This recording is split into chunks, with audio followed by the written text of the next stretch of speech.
The American city the government erased overnight. Gone in 72 hours. In the summer of 1942, an entire American city of 75,000 people received a notice. They had less than a week to pack their belongings, abandon their homes, and disappear. The US government was about to erase their city from existence. Most had no idea why. This is the story of Oak Ridge, Tennessee, the secret city that didn't officially exist for 3 years. On September 29, 1942, families across Anderson and Rowan counties in eastern Tennessee woke up to federal agents knocking on their doors. The agents carried condemnation notices. The U.S. Army Corps of Engineers was seizing 59,000 acres of land under the War Powers Act. Over 1,000 families were being evicted. Some had lived on this land for generations. Their farms had been in their family since before the Civil War. The notices were blunt. Residents had between 2 weeks and 2 months to vacate. The government offered compensation, but the amounts were non-negotiable. Fair market value was determined by government appraisers, not by negotiation. Many families felt the offers were insultingly low. It didn't matter. Refusal wasn't an option. This was wartime. The land was needed for national security. No one would tell them why. Elderly residents packed up homes they'd lived in for 50 years. Farmers watched as government surveyors marked their fields. Children were pulled from schools mid-semester. Churches that had stood for a century were being condemned. Cemeteries where generations were buried would soon be relocated. The displaced families were given no explanation. They were told only that their sacrifice was necessary for the war effort. By December 1942, the evictions were complete. Bulldozers moved in. Homes were demolished. Roads were torn up. The small communities of Elza, Robertsville, and Scarborough were erased from the map. In their place, construction crews began building something massive. Barbed wire fences went up. Guard towers appeared. Checkpoints were established at every entrance. Whatever was being built here, it was being hidden from the world. Within months, a city began to emerge from the Tennessee hills, but this was unlike any city in America. It had no name on any map. It had no official population count. It didn't appear in census records. The post office labeled it Clinton Engineering Works, but locals started calling it by the nearest landmark, Oak Ridge. The construction was staggering in scale. At its peak, 75,000 workers swarmed the site. They built roads, railways, and power lines. Massive industrial facilities rose from the ground. The K-25 plant became the largest building in the world at the time, covering 44 acres under one roof. The Y-12 electromagnetic separation plant stretched across hundreds of acres. The X-10 graphite reactor was unlike anything ever constructed. But the workers building these facilities had no idea what they were for. Compartmentalization was absolute. Workers were assigned to specific tasks and told nothing about the bigger picture. Welders welded pipes but didn't know what would flow through them. Electricians wired buildings but weren't told what equipment they'd power. Construction crews built. Housing went up rapidly.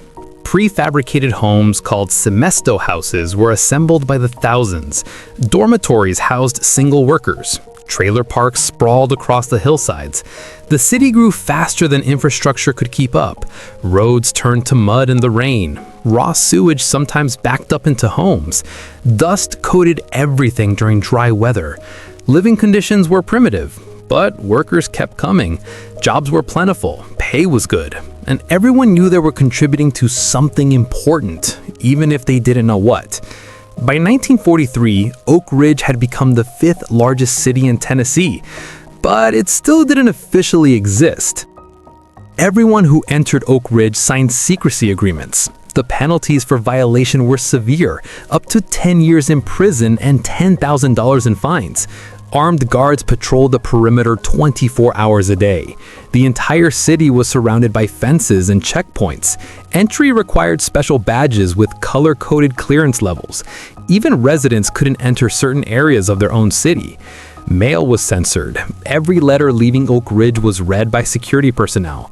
Suspicious content was blacked out or confiscated. Phones were monitored. Conversations were recorded. Residents learned to speak carefully, even in their own homes. FBI agents worked undercover throughout the city, watching for security breaches or loose talk. The paranoia was constant. Signs were posted everywhere. What you see here, what you do here, what you hear here, when you leave here, let it stay here. Another read, loose lips sink ships. Workers were reminded daily that careless talk could cost American lives. The pressure to maintain secrecy was immense. Friendships were strained. Neighbors didn't know what their neighbors did for work. Husbands and wives couldn't discuss their jobs with each other. Families were divided by security clearances. Despite the secrecy, Oak Ridge developed its own culture. Schools were built, a library opened, recreation facilities provided entertainment. The city had movie theaters, bowling alleys, and sports leagues. Churches served multiple denominations. A symphony orchestra formed. People got married, had children, celebrated holidays. Life went on, even in a city that officially didn't exist. But the questions never stopped. Workers wondered what they were building. Why the secrecy? Why the massive scale? Why Tennessee? Rumors circulated constantly. Some thought they were building a secret weapon. Others believed it was a chemical warfare facility. A few guessed it had something to do with splitting atoms, but most dismissed that as science fiction. The truth was more extraordinary than almost anyone imagined. Oak Ridge was one of 3 main sites for the Manhattan Project, the top secret program to develop the world's first atomic bomb. The other sites were Los Alamos, New Mexico, and Hanford, Washington. Together, these facilities employed over 130,000 people.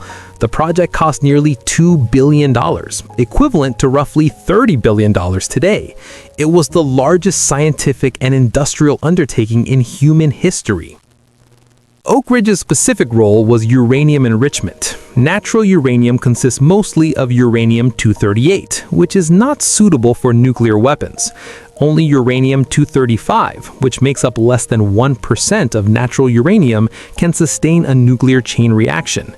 The facilities at Oak Ridge were designed to separate uranium-235 from uranium-238, a process of extraordinary difficulty. 3 different methods were used. The White 12 plant used electromagnetic separation. Massive devices called calatrons used magnetic fields to separate isotopes. The process was slow and energy-intensive. The K-25 plant used gaseous diffusion, passing uranium hexafluoride gas through thousands of porous barriers. The S-50 plant used thermal diffusion. All 3 methods worked in parallel, each feeding slightly enriched uranium to the next stage. The scientists overseeing the work understood the implications. Dr. J. Robert Oppenheimer, the scientific director of the Manhattan Project, visited Oak Ridge regularly. Enrico Fermi, who had achieved the first controlled nuclear reaction, worked at the X-10 reactor. These men knew they were building a weapon of unprecedented destructive power. They wrestled with the moral implications. But the war was raging. Germany was believed to be developing its own atomic bomb. The pressure to succeed was enormous. The workers, however, remained in the dark. Women operated the calatrons at Y12, adjusting dials and monitoring gauges, without knowing they were enriching uranium. Technicians at K-25 maintained equipment without understanding the gaseous diffusion process. Guards protected facilities without knowing what was inside. The compartmentalization was so complete that even many scientists only understood their small piece of the project. Then, on August 6, 1945, everything changed. The announcement came over the radio. An American B-29 bomber had dropped a new type of weapon on Hiroshima, Japan. The bomb had destroyed the entire city in an instant. President Truman's statement described it as an atomic bomb, a weapon that harnessed the basic power of the universe. He revealed that secret cities had been built across America to develop this weapon. Oak Ridge was mentioned by name. For the residents of Oak Ridge, the revelation was stunning. Everything suddenly made sense. The secrecy, the massive facilities, the enormous power consumption, the strange equipment. Workers realized they had been building the atomic bomb all along. The women operating calatrons at Y12 learned that they had enriched the uranium used in Little Boy, the bomb dropped on Hiroshima. Their work had contributed to a weapon that killed an estimated 70,000 people instantly. Reactions were mixed. Many felt pride. They had helped end the war. Japan surrendered on August 15th, just 9 days after Hiroshima. American lives were saved, lives that would have been lost in an invasion of Japan. The workers had done their patriotic duty. They had made the ultimate sacrifice, leaving their homes and living in secrecy, and it had paid off. Others felt horror. The destruction was beyond comprehension. Photographs from Hiroshima showed a city erased, reduced to rubble and ash. The human toll was catastrophic. Tens of thousands had been vaporized instantly. Tens of thousands more died slowly from radiation poisoning. Children, families, civilians, gone. Some Oak Ridge workers struggled with guilt. They had built the weapon that caused this destruction. The secrecy began to lift, but only partially. Oak Ridge remained a closed city, still surrounded by fences and guards. Residents still needed badges, but now they could talk about where they lived. They could tell their families what they'd been doing. Letters were no longer censored. The city's population actually grew after the war. Scientists continued their work. Oak Ridge transitioned from building bombs to researching peaceful uses of nuclear energy. While Oak Ridge celebrated its role in ending the war, the families who had been evicted 3 years earlier received no recognition. They had been forced from their homes for national security. Their land had been taken. Their communities had been destroyed. And now they learned it was all for the atomic bomb. Some of the displaced families tried to return. They petitioned the government to give back their land. The answer was no. Oak Ridge was permanent. The facilities would continue operating. The land would not be returned. Many families never recovered financially. The government compensation had been insufficient to buy comparable land elsewhere. Farms that had supported families for generations were gone. The cemeteries were a particular point of pain. Over 1,300 graves had been relocated when Oak Ridge was built. Bodies were disinterred and moved to new burial sites. Families watched as their ancestors' remains were dug up and transported. Some headstones were lost, records were incomplete. Descendants still search for relocated graves today. The communities of Elza, Robertsville, and Scarborough disappeared from maps entirely. The schools, churches, and homes were gone. Only a few structures were preserved. The Alexander Inn, a historic stagecoach stop built in 1803, was one of the few buildings that survived. It was converted into a guest lodge for visiting scientists. Everything else was bulldozed. Decades later, some former residents returned to see what had become of their land.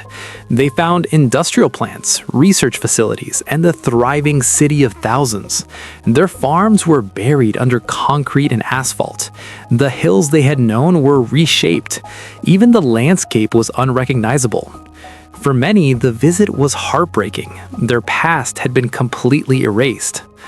Oak Ridge officially opened to the public on March 19, 1949. The fences came down.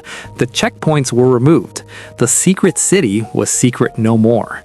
It became a normal American town, at least on the surface. But the legacy of its unusual origins remained. The city struggled with its identity. It had been born from displacement and secrecy, built on seized land, dedicated to creating weapons of mass destruction.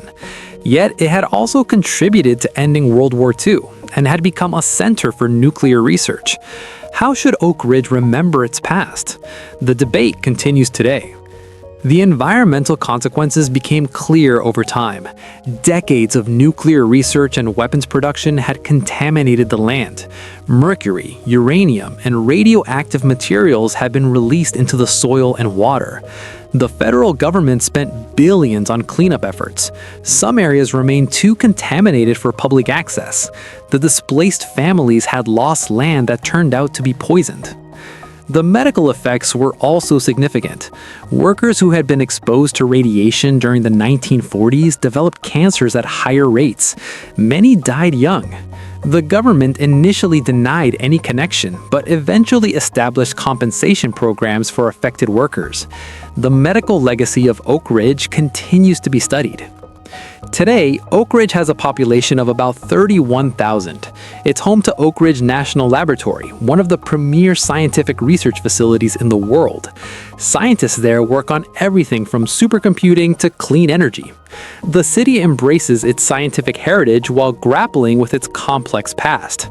The Manhattan Project sites, including Oak Ridge, were designated a National Historical Park in 2015.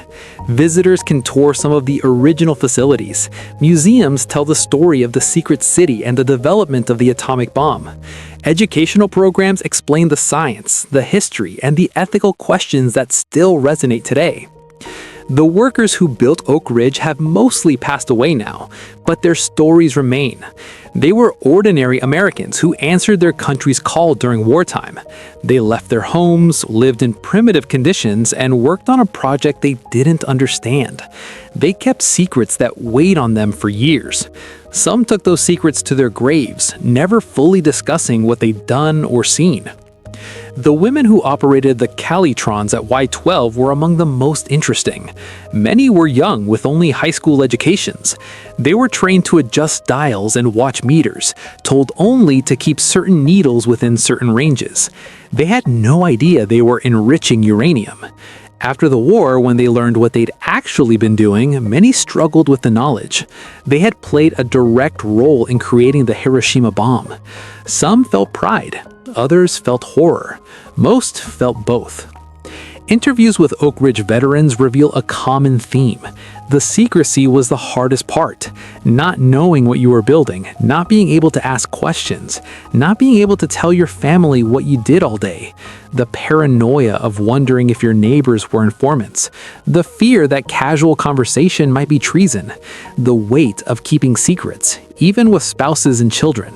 One veteran described coming home each day covered in dust, his wife asking what he'd been doing and having to say, "I can't tell you," every single day for 3 years. The strain on marriages was immense. Some couples divorced after the war, unable to rebuild trust after years of enforced secrecy. The children who grew up in Oak Ridge had their own unique experiences. They lived in a city that didn't appear on maps. When they visited relatives elsewhere, they couldn't explain where they lived. They attended schools where teachers carefully avoided discussing what their parents did for work. They grew up understanding that some questions were dangerous to ask. The story of Oak Ridge reveals the extraordinary measures a nation will take during war. An entire region was seized. Communities were erased. Tens of thousands of people lived in secrecy, building weapons they didn't understand. The government removed the city from official existence, then brought a new one into being overnight. The moral questions remain unanswered. Was it justified? The atomic bombs ended World War II and likely saved hundreds of thousands of American lives that would have been lost in an invasion of Japan. But they also killed over 200,000 Japanese civilians, many of them instantly, many more slowly from radiation. The people of Oak Ridge helped build those weapons without knowing it, without choosing it, without understanding it. The displaced families received no apology. Their land was never returned. Some descendants are still fighting for recognition and additional compensation. The environmental contamination continues to be cleaned up at enormous cost. The health effects ripple through generations. Oak Ridge stands today as a testament to American ingenuity, sacrifice, and the awesome destructive power of nuclear weapons. It's a city born from secrecy, built on stolen land, dedicated to ending a war through overwhelming force. Its story is uniquely American, ambitious, controversial, consequential, and still debated 80 years later. The secret city that officially didn't exist changed the course of human history. And the people who built it, who lived there, who were displaced by it, carry that weight still. If you found this story compelling, make sure to subscribe to Lantern History for more untold stories from America's past. Drop a comment below about what lesser-known historical event we should cover next. And remember, sometimes the most important places are the ones that were never supposed to exist.